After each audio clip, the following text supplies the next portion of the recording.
어느 날 늑대들이 양들에게 사신을 보냈습니다. 그리고선 이렇게 얘기를 합니다. 여러분과 우리 늑대들 사이에 있는 적대감은 사실은 당신들을 지키는 개들 때문에 생긴 겁니다. 개들이 우리를 향해 짖으니까 우리가 여러분 곁에 다가가지도 못하게 되었기 때문에 양들과 늑대들 사이에서 이런 오해가 생긴 겁니다. 저희는 단지 여러분의 친구가 되고 싶을 뿐이에요.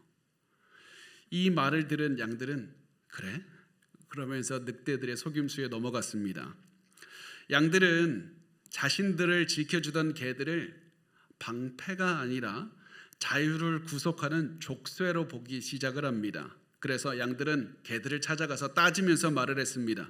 그동안에 당신들이 우리를 지켜준다고 했지만 사실은 당신들은 우리를 보호해 준 것이 아니라 우리를 통제해 온 것뿐이 아니냐. 이제 우리는 당신들의 도움이 필요 없으니까 이제 가줬으면 좋겠다. 어리석은 양들은 개들을 떠나서 자기들끼리 혼자 있는 것이 훨씬 낫다고 생각했고 그 말을 들은 개들은 어쩔 수 없이 양들을 떠나갔습니다. 그리고 그날 밤 늑대들은 최고의 만찬을 즐겼다고 합니다. 사실 우리가 이 이야기를 어떤 우화나 어떤 재미있는 이야기로 들을 수도 있지만 사실은 이것이 우리의 삶을 굉장히 잘 보여주는 그런 이야기라는 것을 기억했으면 좋겠습니다. 왜냐하면 우리 교회 공동체는 매일 이런 늑대들 사이에서 둘러싸여서 살고 있고 이 늑대들의 교활한 공격을 매일 받으면서 살고 있기 때문에 그렇습니다. 늑대들은 호시탐탐 교회 공동체를 무너뜨리려고 합니다. 이 목표를 이루기 위해서 늑대들은 우리 안으로 숨어 들어와서 성도들을 현혹시켜서 잘못된 복음을 믿게 하고 성도들 사이를 이간질시키고 목회자와 성도들의 사이를 갈라놓으려고 하는 겁니다. 이렇게 해서 단 한 명의 성도만 무너뜨리는 것이 아니라 교회 전체, 공동체 전체를 무너뜨리려고 하는 겁니다. 그래서 우리는 교회 안으로 들어오는 늑대들을 조심해야 됩니다. 그런데 한 가지 이해가 안 가는 게 있습니다. 아니 그냥 한 명씩 그냥 그렇게 해서 공격하면 되지 왜 교회 공동체 전체를 공격을 할까요? 왜 교회 공동체 전체를 무너뜨리려고 합니까? 그 이유는 교회가 교회의 기능을 발휘하지 못하게 하려고 하기 때문에 그렇습니다. 교회는 하나님께서 세상에 주신 소망의 공동체입니다. 세상의 소망으로 주신 공동체, 대안적 공동체입니다. 그래서 교회가 제 기능을 하지 못하면 세상에 빛을 줄 수가 없습니다. 소금의 기능을 감당할 수가 없습니다. 죽음으로 가득한 이 세상에 영원한 생명을 전달할 수가 없게 되는 겁니다. 또 교회가 교회 역할을 못하면 세상 사람들에게 그리스도인들의 삶이 무엇인지 세상 사람들과는 전혀 다른 공동체가 무엇인지 이것을 보여줄 수가 없습니다. 우리가 입으로도 복음을 전할 수가 없고 몸으로도 그리스도인들이 환난 중에 어떻게 서로 사랑하면서 어떻게 서로 복음을 전하면서 살아가는지 보여줄 수가 없습니다. 그리고 특히 고난을 당하는 그리스도인들이 있다면 교회가 무너졌을 때 그들을 격려할 수 없습니다. 고난을 당하는 성도들에게는 격려가 절실하게 필요하고 그리스도인들의 공동체가 절실하게 필요한데 교회가 무너지고 공동체가 제 기능을 하지 못하면 그 성도는 고난 앞에서 순식간에 무너져 버리는 겁니다. 그래서 교회 공동체가 올바른 기능을 하지 못하면 영적인 피해는 엄청나게 큰 겁니다.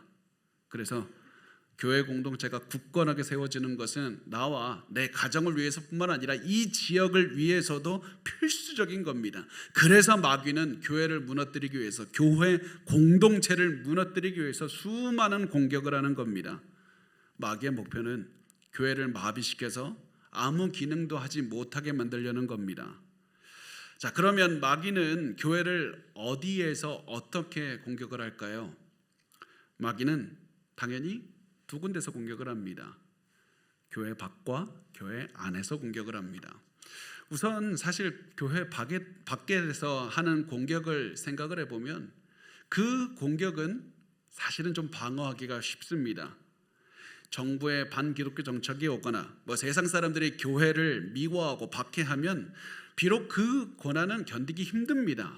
그래서 정말 힘들지만 오히려 많은 그리스도인들이 결집하는 효과가 생깁니다. 그래서 많은 성도가 교회 밖에서부터의 공격을 받으면 신앙이 성장하고 더 교회가 하나 되는 그런 놀라운 일들이 일어납니다. 더 무서운 공격은 교회 내부에서 일어나는 겁니다.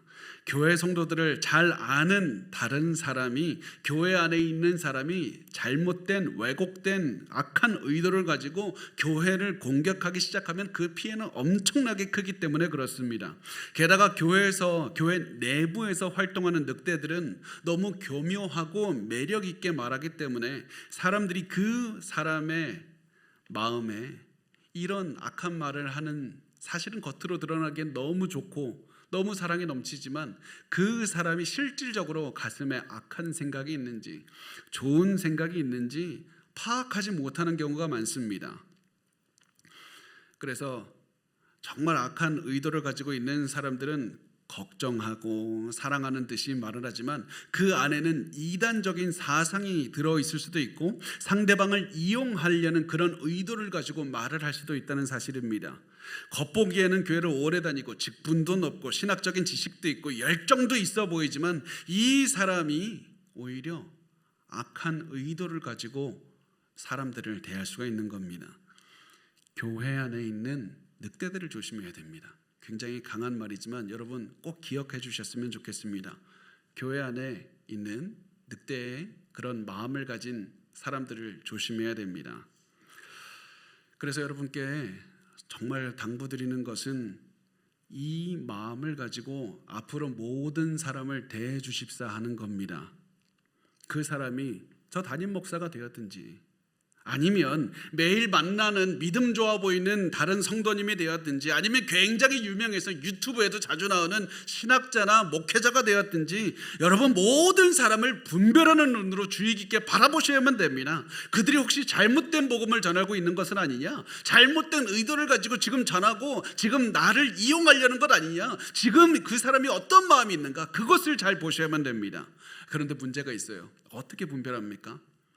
겉으로 드러나는 모습이 그렇게 경건해 보이고 그렇게 경건한 말도 하고 그렇게 기도도 많이 하는 것처럼 보이고 그리고 사랑이 넘치는 것처럼 보인다면 어떻게 그들의 의도를 파악할 수가 있습니까? 그거는 그 사람들의 열매를 보면 알 수 있습니다. 인생의 열매를 보십시오. 어떤 사람이 경건해 보이고 사랑도 많아 보이고 기도도 많이 하는 것 같고 성경적인 지식도 많은데 그 사람이 가는 곳마다 분란이 일어납니까? 그렇다면 그 사람은 왜곡된 복음을 믿고 있거나 아니면 잘못된 의도를 가지고 사람들에게 접근하고 있는 겁니다. 그 사람이 가는 곳마다 목회자와 성도의 사이를 가르고 있습니까? 성도와 성도 사이를 분열시킵니까? 문제를 덮기보다는 문제를 키우고 문제를 드러내고 사람들을 결국 내 편으로 만들어서 내 편에 서서 그렇게 만들려고 한다면 그 사람은 잘못된 사람이니까 반드시 피해야 됩니다. 복음의 내용을 훼손하려는 사람을 조심하시고, 나 진짜 저 사람 걱정해서 하는 말이야, 내가 우리 기도하자고 하는 얘기인지 알지? 그러면서 계속해서 남의 허물에 대해서 끊임없이 얘기하는 사람들이 있지 않습니까? 그래서 남의 허물을 계속 들춰내는 사람들이 있다면 그런 사람을 조심하셔야만 됩니다. 그 사람의 열매를 보십시오. 그래서 우리가 늑대의 그런 의도를 가지고 있는 분들을 분별하는, 찾아내는 공식 하나를 알려드리려고 하는데요. 말과 행동이 다릅니까? 그러면 말을 믿지 말고 행동을 믿으시라는 겁니다. 말과 열매가 있으면 말을 믿지 말고 그 사람의 열매를 보고 그 사람을 보시면 됩니다. 아무리 선한 말, 지혜로운 말, 사랑이 가득한 말을 해도 교회 안에서 가는 곳마다 분열하고 가는 곳마다 갈라놓고 사람들을 자기 편으로 만드는데 그것에 중점을 둔다면 그 사람이 왜곡된 복음을 믿고 있든지 복음을 잘 모르는 사람이고 악한 의도로 교회 안에 있는 겁니다. 반드시 기억하십시오. 교회 안에 교회를 찾아오는 늑대들을 조심하셔야만 됩니다. 내 주변에 그런 사람들이 없는지 세밀하게 관찰하셔야 됩니다. 현미경으로 보듯이 아주 세밀하게 관찰하셔야만 됩니다. 우리가 그렇게 해야 되는 이유는 단순히 제가 그렇게 말씀을 드리고 싶기 때문이 아니라 바울이 우리에게 그렇게 교회 생활을 해야 된다고, 바울이 그렇게 우리 공동체를 지켜야 된다고 말을 하고 있기 때문에 그렇습니다. 그 말씀은 로마서 16장 17절에 이렇게 나와 있는데요, 우리 같이 한 목소리로 읽겠습니다. 시작. 형제들아, 내가 너희를 권하노니 너희가 배운 교훈을 거슬러 분쟁을 일으키거나 거치게 하는 자들을 살피고 그들에게서 떠나라. 아멘. 바울이 지금까지 로마서를 통해서 무슨 얘기했습니까? 복음이 무엇인가? 복음이 무엇이고 우리는 복음을 어떻게 살아내야 되는가? 이 얘기를 통해서 앞으로 교회가 복음을 더 이해하고 복음 중심으로 살고 복음을 더 많은 지역에 전파하는 소명을 가져야 된다, 그렇게 말을 하고, 이제 교회는 복음 중심의 공동체가 되어야 된다, 이렇게 한참 얘기한 다음에 바울은 이제 로마서를 마무리하는 이때, 이제 로마서를 끝내는 이때 무슨 말을 하고 싶었을까 하냐면, 그것은 교회 안에 악한 영향력을 끼치려고 하는 자들을 조심하라. 바울이 마지막에 하고 싶었던 말이 이것이었습니다. 왜 그렇습니까? 복음으로 온전하게 성장하려는 교회에는 반드시 늑대들이 찾아올 것이기 때문에 그렇습니다. 교회가 건강하지 않아서 늑대들이 있는 것이 아니라 교회가 건강하니까 더욱더 늑대들이 많이 오는 겁니다. 그들이 올 수도 있고 오지 않을 수도 있다, 이렇게 말하지 않습니다. 반드시 옵니다. 반드시 있게 됩니다. 복음으로 성장하는 교회는 반드시 늑대들이 오게 되어 있습니다. 그렇다면 교회를 찾아오는 늑대의 마음을 가진 자들은 누구인가? 가장 기본적으로 그들은 이단을 의미합니다. 바울은 이단을 우선은 마음에 생각을 했습니다. 그런데 우리가 이 흔히 아는 이단이라고 하면 흔히 아는 그 이단들의 이름만 나열이 될 텐데, 저는 거기에 그치지 말고 시야를 더 넓혔으면 좋겠습니다. 당연히 그 이단들도 포함하고 더 많은 사람들을, 복음을 왜곡하는 사람들, 복음을 있는 그대로 받아들이지 않고 왜곡해서 받아들이는 많은 사람들로 시선을 넓혀야만 됩니다. 어떻습니까? 어떤 사람이 있습니까? 예수 믿으면 무조건 질병도 낫고 무조건 돈 많이 벌고 무조건 내가 성공한다, 이런 번영신학, 번영복음, 이게 포함되어 있는 겁니다. 착하게 살면 구원받는다, 이런 행위주의의 복음도 포함되어야 되고, 모든 종교에도 구원이 있으니까 모든 종교, 다른 종교들과 손잡아야 된다, 종교다원주의도 여기에 포함됩니다. 그리고 동성애, 이런 것들도 다 인정하자는 그런 복음도 다 포함됩니다. 또 어떤 사람들은 내 말이 하나님의 뜻이다, 내 말이 하나님의 뜻이니까 성경에 안 써 있는데 내가 하나님의 뜻이니까 내 말 반드시 들어야 된다, 이런 직통계시도 포함됩니다. 수많은 왜곡된 복음을 가진 사람들을 주의하십시오. 그리고 반드시 잘못된 것을 가르치는 사람들을 구분해 내셔야만 됩니다. 그렇지 않으면 엄청난 피해를 볼 수밖에 없기 때문에 그렇습니다. 근데 어떤 분들은 말씀합니다. 늑대의 종류가 저렇게 많네요. 잘못된 왜곡된 복음의 버전이 저렇게 많다면 어떻게 잘못된 복음이 무엇인지 찾아낼 수가 있습니까? 그들을 분별해서 알아보려면 도대체 얼마나 많은 이단에 대해서 공부를 해야 됩니까? 늑대들에 대해서 대비하는 것 자체가 불가능한 것 아닙니까? 우리가 이 질문에 답하기 전에요, 이 한 가지 이야기를 좀 드리려고 합니다. 한 사람이 진짜 루비와 가짜 루비를 구분하는 법을 알고 싶었습니다. 그래서 루비를 파는 보석상을 찾아갔습니다. 그리고서는 상인에게 물었습니다. 어떻게 하면 진짜 루비와 가짜 루비를 분별할 수 있습니까? 그 차이가 무엇입니까? 그 얘기를 들은 보석상은 아무 말도 하지 않고 갑자기 진짜 루비를 하나 꺼내더니 그 질문을 한 사람의 손에 쥐어줍니다. 쥐게 하고, 자, 이렇게 말을 합니다. 우리 같이 산책합시다. 그리고서는 이 두 사람은 30분 동안이나 산책을 합니다. 그리고 이런 산책은 4주 동안이나 계속 매일 30분 동안 산책을 했습니다. 보석상은 매일 그 사람의 손에 진짜 루비를 쥐어주고는 루비에 대한 이야기는 하지 않고 많은 세상 돌아가는 얘기, 루비에 대한 이야기 이외의 모든 이야기는 했습니다. 마지막 날이 되었습니다. 보석상은 이번에도 그 사람의 손에 루비를 쥐어주었는데 이번에는 가짜 루비를 쥐어주면서 산책하러 가자고 얘기를 했습니다. 그러자 가짜 루비를 받은 사람은 손을 보더니, 아니요, 이거 진짜가 아니잖아요. 저 진짜 루비를 알고 싶습니다. 그 진짜 루비를 알려주세요. 그러자 보석상은 말합니다. 바로 그겁니다. 선생님은 진짜 루비와 오랜 시간을 함께 했기 때문에 가짜를 단번에 알아볼 수가 있는 겁니다. 우리가 가짜 복음, 왜곡된 복음, 잘못된 것이 첨가된 복음이 무엇인지 알고 싶습니까? 그렇다면 가짜에 집중하는 것이 아니라 진짜 복음을 매일 묵상하고 연구하시고 매일 그 교리가 무엇인지 아시고 성경을 마음속에 넣으셔야만 됩니다. 매일 성경을 가까이 하십시오. 내가 믿는 것이 무엇인지 궁금해하시고 계속해서 세미나도 듣고 매일 공부하십시오. 우리 교회에서도 제공하는 수많은 굉장히 많은 훈련과 양육들이 있지 않습니까? 예를 들면 성경대학도 있고요, 교리대학도 앞으로 열릴 것이고, 제자훈련도 열리고, 큐티 세미나, 성경 파노라마, 순모임, 그리고 진짜로 큐티도 있고, 제자훈련, 이 모든 것들, 우리 교회에서 하는 모든 훈련과 양육이 우리가 진리에 대해서 배우는 시간인 겁니다. 때로는 우리가 설명을 하고 아무리 이해해 보려고 해도 잘 이해가 안 될 수도 있습니다. 그런데 자꾸 시간을 들어서 듣고 시간을 내서 이해하려고 하고, 그러면 자연스럽게 내가 복음을 내 손에 쥐고 익숙해지는 시간이 되기 때문에 마치 진짜 루비를 매일 손 안에 넣고 있으면 나중에 가짜를 잡고 있을 때 가짜를 쉽게 분별하듯이 우리가 진짜 복음이 무엇인지 매일 공부하고 매일 연구하고 매일 묵상하고 매일 내 가슴속에 넣고 매일 다각도로 생각을 하다 보면 잘못된 복음이 왔을 때 즉시 분별할 수가 있게 될 것이기 때문에 진짜에 집중하셔야만 됩니다. 진짜를 바라보십시오. 진짜 복음이 무엇인지 궁금해하시고 매일 연구하십시오.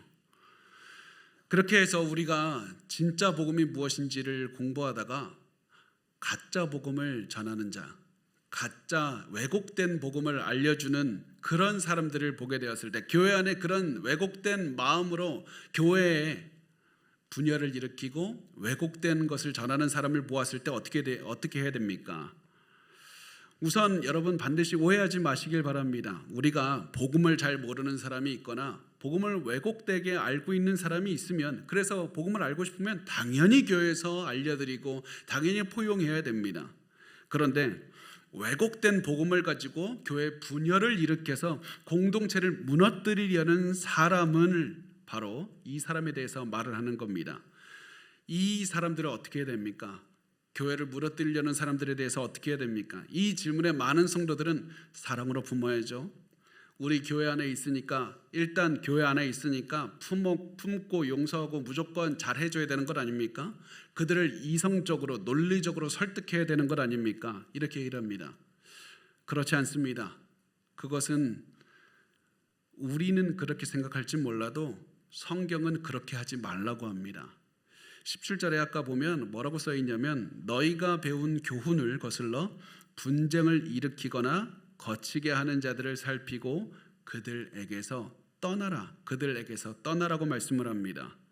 잘못된 교리를 전파하면서 교회에 분열을 일으키는 사람들이 있다면 목회자들은 그들을 신속하고 단호하게 잘라내야 되고 평신도들도 그 결정에 동의해야 된다고 말씀을 하는 겁니다. 이 말은 교회에서 내보내야 된다는 얘기입니다. 친구가 있습니까? 친구가 교회에서 계속해서 분열을 일으킵니까? 계속해서 잘못된 복음을 전파합니까? 친구 관계를 끊으란 얘기입니다. 멀리 가란 얘기입니다. 그들과 논쟁에서 오류나 그들의 잘못을 증명하려고 하지 말고, 설득하려고 하지 말고 그들로부터 도망치라는 겁니다. 여러분, 근데 이것을 오해하지 마십시오. 이 말은 그들을 증오해라, 그들과 절대 그들을 너희가 항상 미워하면서 살아야 된다, 이런 얘기가 아닙니다. 단지 관계 맺기를 중지하라는 의미입니다. 그리고 잘못된 복음을 전하는 자들이 있으면 유튜브에서도 찾아보지 말고 그들의 책도 읽지 말고 그들의 모임에도 참석하지 말라는 겁니다. 그들이 전하는 것을 너희는 알 필요 자체가 없다. 왜냐하면 그들을 가까이 하면 우리가 그들로부터 악한 영향을 받을 것이기 때문에 그렇습니다. 우리의 마음이 악한 것에 영향을 받고 우리가 악한 것으로 마음이 채워질 것이기 때문에 그렇습니다. 만약에 왜곡된 복음으로 인해서 내 믿음이 약해지고 무너질 것 같으면 당연히 그들을 멀리하는 것이 중요한 겁니다. 여러분 반복해서 말씀드리지만 복음을 모르거나 잘못 알고 있는 사람들에게는 복음을 알려주어야만 됩니다. 그런데 왜곡된 복음, 이단의 지식 이런 것들을 가지고 교회 공동체를 분열시키려고 하는 자들에게는 단호하게 대처하라. 이게 성경의 가르침인 겁니다. 많은 분들은 이 가르침을 굉장히 받아들이기 힘들어합니다. 아니 예수님 원수도 사랑하라면서요. 그런데 바울의 가르침은 이 사람들을 떠나라. 이거 서로 상충되는 것 아닙니까? 아니 잘못된 복음을 가지고 교회를 분열시키는 사람도 우리가 사랑으로 품어주고 감싸주면 변할 수 있지 않습니까?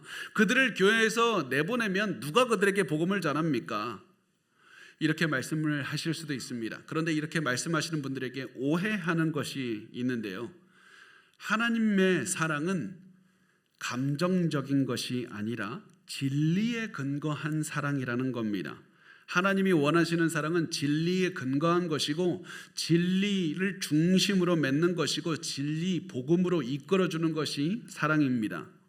그런데 어떤 사람들이 어떤 마음이 있습니까? 이들이 복음을 거부합니다. 복음으로 세운 교회를 방해하고 무너뜨리려고 하면 교회 성도를 사랑하는 사람들, 교회 성도들을 사랑하는 마음으로 이 사람들을 사랑하는 마음으로 교회를 분열하게 만드는 사람들로부터 분리시켜야만 되는 겁니다. 교회에 있는 성도들을 지키고 사랑하는 이 마음으로 분열하게 만드는 사람들을 멀리하게 하는 겁니다. 그렇게 해서 교회 안에 있는 진정한 성도들을 지키는 것이 사랑입니다. 그리고 잘못된 마음을 가진 사람을 끊어버려서 내가 당신과의 관계를 끊어서 당신 잘못 가고 있다, 그 사실을 알려주는 것이 바로 진정한 사랑인 겁니다. 왜 그렇습니까? 그렇게 해서 내가 관계를, 당신이 그렇게 잘못 살고 있고 성경에서 말씀한 대로 내가 관계를 끊었다는 것을 통해서 충격을 주는 겁니다. 당신이 이렇게까지 잘못 살고 있다고, 그래서 지금 잘못 살고 있으니까 어서 회개하고 돌아오라고, 예수 그리스도를 믿고 회개하고 돌아와야 된다. 그것이 바로 이 진정한 사랑인 겁니다. 성경은 이렇게나 단호한 조치를 취하라고 말씀을 합니다. 성경이 이렇게 단호한 조치, 굉장히 강한 조치를 취하라고 하는 이유가 있습니다. 그 이유가 무엇이냐면 교회를 분열시키는 사람의 마음이 잘못되었기 때문에 그렇습니다. 잘못되었으면서도 내가 잘못 살고 있는 것을 모릅니다. 아무리 본인이 스스로 옳은 일을 하고 있다고 착각하고 주변 사람들에게 나 의도가 선하다고 말해도 교회 공동체를 망가뜨리는 사람들은 스스로는 나 괜찮다고, 나 잘하고 있다고, 나 의롭다고, 나 다른 사람들을 위한다고 아무리 생각해도 사실은 그 마음이 그리스도를 위한 것이 절대 아니고 자기 자신을 위한 거다. 나 자신을 위해서 교회를 분열시키는 거다. 그렇게 성경은 말씀을 합니다. 그것이 18절에 나오는데요. 이 같은 자들은 우리 주 그리스도를 섬기지 아니하고 다만 자기들의 배만 섬기나니 교활한 말과 아첨하는 말로 순진한 자들의 마음을 미혹하느니라. 그래서 그들이 교회를 분열시키는 이유는 자기 배를 섬기기 때문이다. 우상 숭배하기 때문이다. 배를 섬기는 게 뭡니까? 자기의 욕구를 섬기는 겁니다. 내 정욕을, 내 욕심대로 그것을 그냥 무조건 추구하는 겁니다.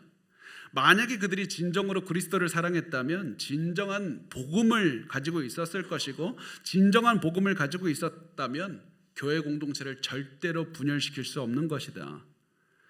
그런데 그들은 자신들이 숭배하는 우상이 더 중요하고, 경제적인 이득이 더 중요하고, 명예가 더 중요하고, 내가 의롭다고 그것을 증명하는 것이 훨씬 더 중요하니까 자기의 이기적인 목적을 위해서 교회를 분열시키고, 결국 이들이 하는 것이 무엇이냐면 18절 마지막에 보면 순진한 자들의 마음을 미혹한다고 했습니다. 순진한 자들이 누구냐면 말씀을 잘 이해하지 못하는 사람들, 아직 믿음에서 자라나지 못하는 사람들, 이 사람들의 마음이 미혹되는 겁니다.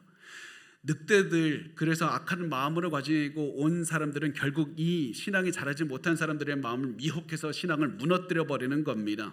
그래서 우리가 늑대들의 공격을 받지 않으려면 무엇을 해야 되냐면 진리로 마음을 채워야 됩니다. 진리로 마음을 채워야 됩니다. 진리를 가까이 해서 그 악한 마음을 가진 사람들을 분별할 수 있어야 되고, 그들의 공격도 막아낼 수가 있어야만 되는 겁니다. 그래서 19절에 우리 같이 한번 읽어보겠습니다. 시작.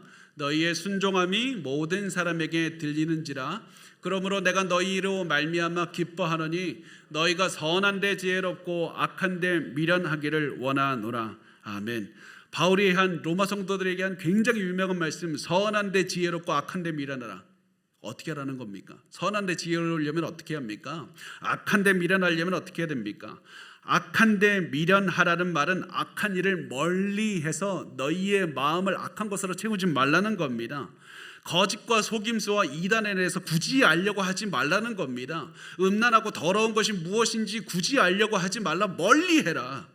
여러분 오해하지 마십시오. 이단 전문 사역자가 있으면 그 이단에 대해서 연구해야 됩니다. 그러나 나머지 평신도들은 이단에 대해서 굳이 마음을 쏟으려고 할 필요가 없습니다. 오히려 이단이 있습니까? 도망가십시오. 그것으로 마음을 채우지 마십시오. 오히려 우리는 무엇을 해야 됩니까? 선한 데 지혜로워져야만 됩니다. 선한 데 지혜롭다는 것은 선한 것을 가까이에서 선한 것으로 너의 마음을 채워서 지혜로워지라.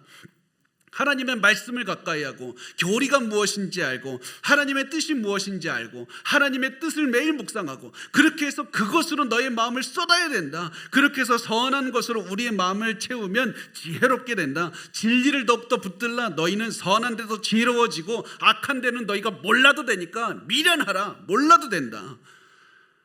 여러분 어떤 분들은 말씀합니다. 내가요 기독교를 공격하는 것들이 무엇인지 알고 싶어서 반기독교적인 영화를 보고 이 음란한 음악이 어떻게 세상 사람들을 물들이는지 알고 싶으니까 음란한 음악도 내가 들어보고요. 음란한 소설도 내가 한번 읽어보려고 합니다. 그래서 내가 분별하겠습니다. 바울은 말합니다. 이런 거 할 필요 없다. 이런 거 절대 할 필요 없다.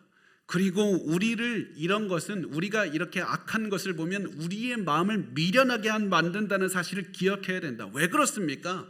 우리가 보고 들어서 시간을 쏟는 것으로 우리의 마음이 채워지기 때문에 그렇습니다. 우리가 음란한 것을 계속 보고 있으면 음란한 생각으로 우리의 마음이 가득 차게 됩니다. 반기독교적인 그런 음악을 듣고 반기독교적인 이 계속해서 소설을 읽으면 하나님을 대적하는 생각으로 우리의 마음이 가득 차게 되는 겁니다. 이런 것들은 알 필요도 없고 시간을 쏟을 가치조차 없다. 대신 선한 데 지혜로우라. 선한 것으로 마음을 채워서 너희 마음이 지혜로워져야 된다. 그래서 지혜로운 마음을 가지고 무엇을 하는 데까지 나가야 되냐면 순종하는 데까지 나아가야 된다는 겁니다. 하나님의 말씀, 지혜로운 마음으로 순종하면서 살아가는 것, 마귀의 공격을 이기고 하나님의 뜻대로 하나님이 원하시는 삶을 살고 하나님이 원하시는 모습으로 변화되는 것, 이게 우리가 살아야 되는 모습이고 이게 지혜로운 모습이고 이게 선한 것입니다. 그리고 이것이 우리가 매일 하는 전쟁입니다. 우리는 대단한 기적을 이루는 전쟁을 하는 게 아닙니다. 우리가 사업에서 성공하는 전쟁을 하는 것도 아니고 돈 많이 버는 전쟁을 하는 게 아니라 폭력적이고 음란하고 중독으로 가득한 이 세상에서 하나님의 말씀으로 우리의 마음을 채우고 하나님께 순종하면서 매일매일 살아가는 것이 우리가 사탄과 해야 되는 전쟁에서 승리하는 방법이라는 사실입니다.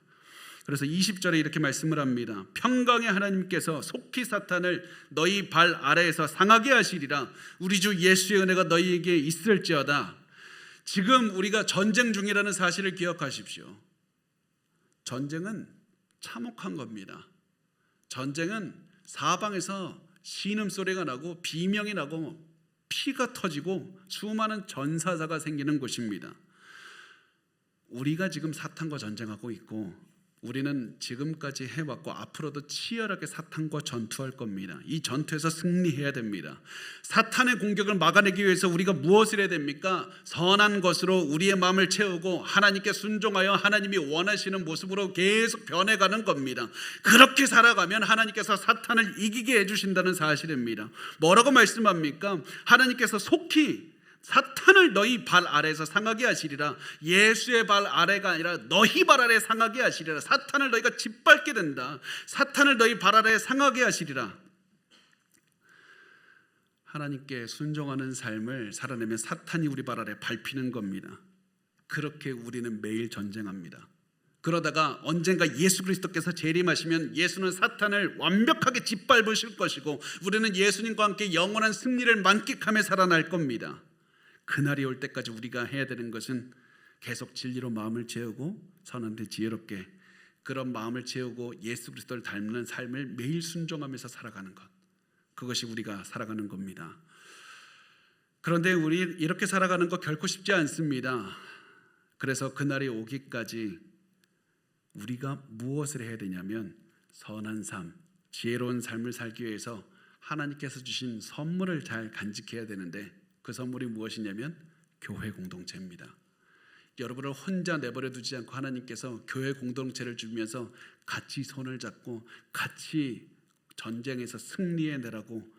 그래서 교회 공동체는 어떤 분들에게 있어서는 내 어깨에 짐과 같은 너무 싫은 존재일 수도 있지만 교회 공동체는 하나님께서 우리가 마귀와의 싸움에서 이기라고 주신 선물이라는 사실을 기억하십시오. 교회는 서로를 포기하지 않고 끝까지 손잡아주면서 우리 마음이 음란하고 더럽고 추악하고 죽고 싶고 모든 중독으로 가득한 생각으로 절대 채우지 말라고. 우리 다시 한번 거룩한 것, 하나님을 사랑하는 것, 그것을 우리의 마음을 채워서 또다시 이기자고 서로의 손을 잡아주는 그런 공동체인 겁니다. 이것이 우리가 교회가 세상을 이기는 방식입니다. 이게 우리가 세상을 이기는 방법입니다. 그래서 바울은 이제 자신의 신앙 공동체에 대해서 얘기를 하기 시작합니다. 그 악한 자들에 대해서 얘기를 한 다음에 신앙 공동체, 자신과 함께하는 사람들이 로마 교회의 공동체에 문안 인사하면서 우리가 하나라는 사실을 기억하게 하는 겁니다. 우리 21절에서 23절까지 같이 한번 읽어보겠습니다. 시작. 나의 동역자 디모데와 나의 친척 누기오와 야손과 소시바더가 너에게 문안하느니라. 이 편지를 기록하는 나 더디오도 주 안에서 너희에게 문안하노라.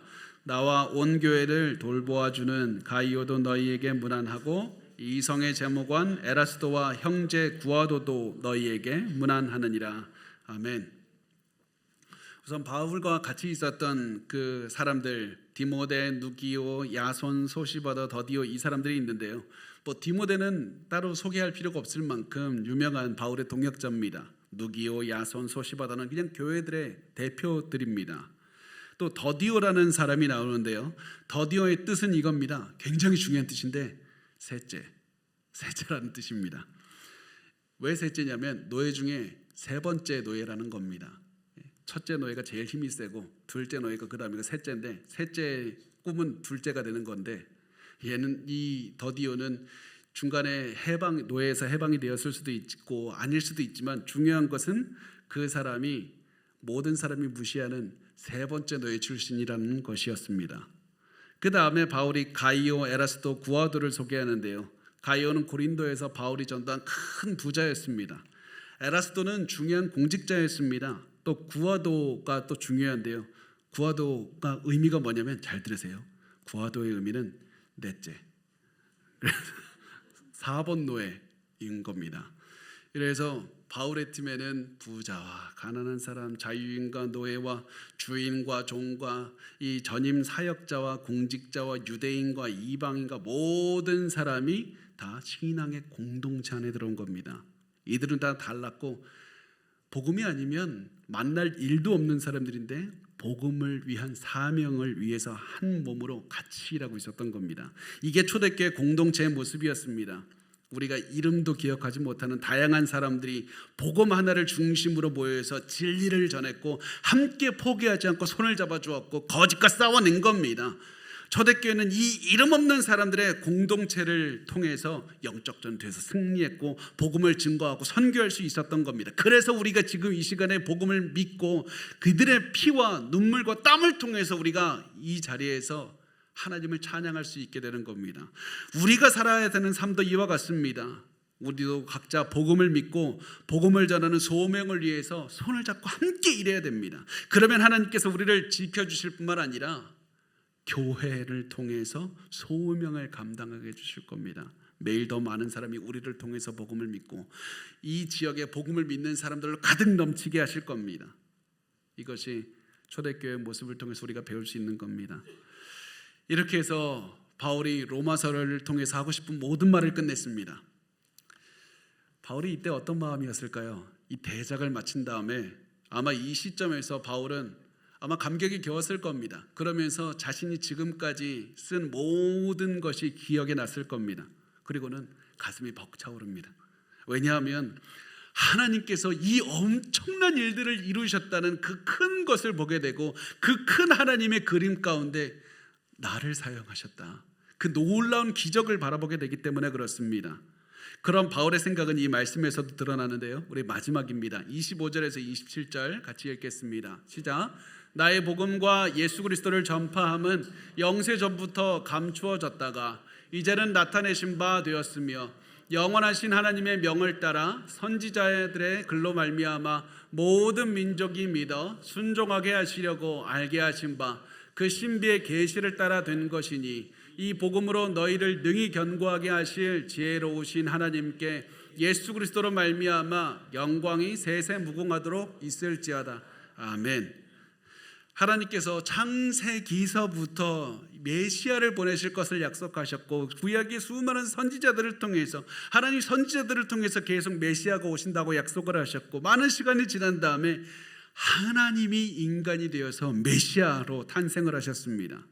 이게 얼마나 상식을 뛰어넘는 얘기입니까? 그런데 더 상식을 뛰어넘는 것은 이 메시아가 십자가에 달려서 죽었다는 것이고 사람의 상식을 또다시 뛰어넘어서 부활하셨다는 겁니다. 그래서 이 부활을 믿는 자마다 구원을 얻게 하셨다. 믿음만 있으면 이방이든지 유대인이든지 구원 얻어 한 몸이 되고 한 가족이 되게 하셨다. 이거는 엄청난 것이라서 바울의 상식을 뛰어넘는 것이었습니다. 그런데 바울이 도저히 이해가 안 되는 것이 있었을 겁니다. 그게 뭐냐면 그 하나님이 나를 사용하셨다. 세상에서 가장 이해가 안 되는 거, 하나님이 나 같은 사람을 사용해서 복음을 증거하게 하신다. 어떻게 예수 그리스도를 믿는 자들을 박해하던 나를 사용하셔서 복음을 전할 수 있을까? 이 복음이 너무나도 특별하고 너무나도 귀중해서 바울이 25절의 시작을 뭘로 하냐면 나의 복음, 나의 복음, 이게 내 거다. 이게 나에게 소중한 복음이다. 하나님께서 나에게 살려주셨고 나에게 전하라고 주신 복음이다. 나의 복음이다. 그러면서 아마 바울이 지금까지는 이 복음을 전하기 위해서 내가 열심히 살았다고 생각했을 수도 있습니다. 제가 바울의 마음으로 한번 생각을 해보려고 했는데 바울이 아마 이때 이것을 깨닫지 않았을까? 전 그런 생각이 들었는데요. 바울이 내가 이 복음을 전하기 위해서 최선을 다한 줄 알았는데 내 삶을 보니까 복음이 나를 지켰구나. 내가 능력이 아니라 복음이 능력이 있는 거구나. 내가 대단한 사람이라서 복음을 전할 수 있었던 게 아니라 복음의 능력이 위대해서 나에게 새 생명을 주셨고 새 삶을 살게 하셨고 고난을 견디게 하셨고 앞으로도 꿈을 가지고 사람들을 살리는 삶을 살게 하신다. 이게 하나님의 지혜구나. 이게 하나님의 지혜구나. 하나님의 지혜가 너무 놀라운 겁니다. 이게 바로 창세기 이 로마서 16장 25에서 27절의 중심 생각입니다. 하나님의 지혜. 하나님의 지혜는 너무 놀라워서 바울이 압도되었을 겁니다. 이 위대한 지혜, 이 위대한 복음을 전하라는 소명, 이 앞에서 바울이 보일 수 있는 반응이 무엇인지 압니까? 도저히 상상할 수 없는 하나님의 지혜 앞에서 사람이 보일 수 있는 유일한 반응은 하나님을 찬양하는 겁니다. 하나님 찬양합니다. 그래서 바울은 이렇게 외칩니다. 이 복음으로 너희를 능히 견고하게 하실 지혜로우신 하나님께 예수 그리스도로 말미암아 영광이 세세 무궁하도록 있을지어다. 그리고 바울은 하나님께 이렇게 외칩니다. 아멘. 아멘. 아마 아멘은 바울의 마음속에서부터 터져 나왔을 겁니다. 아멘은 우리가 보통 끝맺는 말 그냥 생각 없이 쓸 때가 많지만 바울은 이 의미를 기억하면서 말했을 겁니다. 아멘이 무엇입니까? 나도 그렇게 생각합니다. 나도 동의합니다. 나도 믿습니다. 이 믿음의 고백인 겁니다.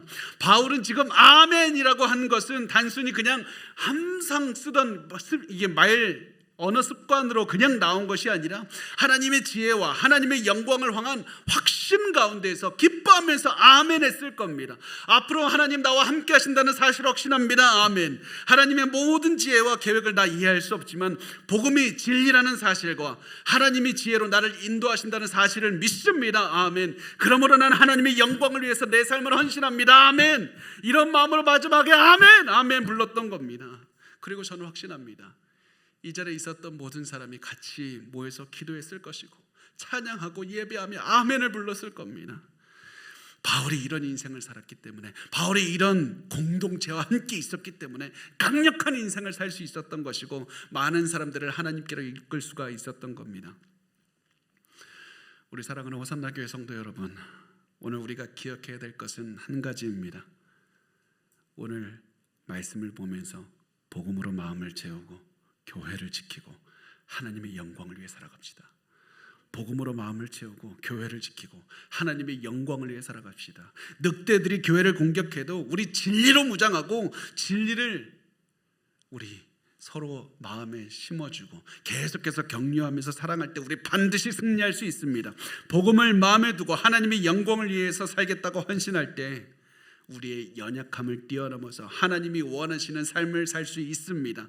그래서 오늘 우리 입술에서도 바울과 같이 터져나오는 이 신앙의 고백이 있었으면 좋겠습니다. 여러분, 제가 먼저 말할 테니까 따라해서 말씀을 해주셨으면 좋겠습니다. 지혜로우신 하나님께 예수 그리스도로 말미암아 영광이 세세 무궁하도록 있을지어다. 아멘. 아멘. 아멘. 저도 하나님의 영광을 위해 살겠습니다. 아멘. 우리 이런 고백을 하시는 헌신의 삶을 사는 우리 모든 성도들이 되었으면 좋겠습니다. 아멘.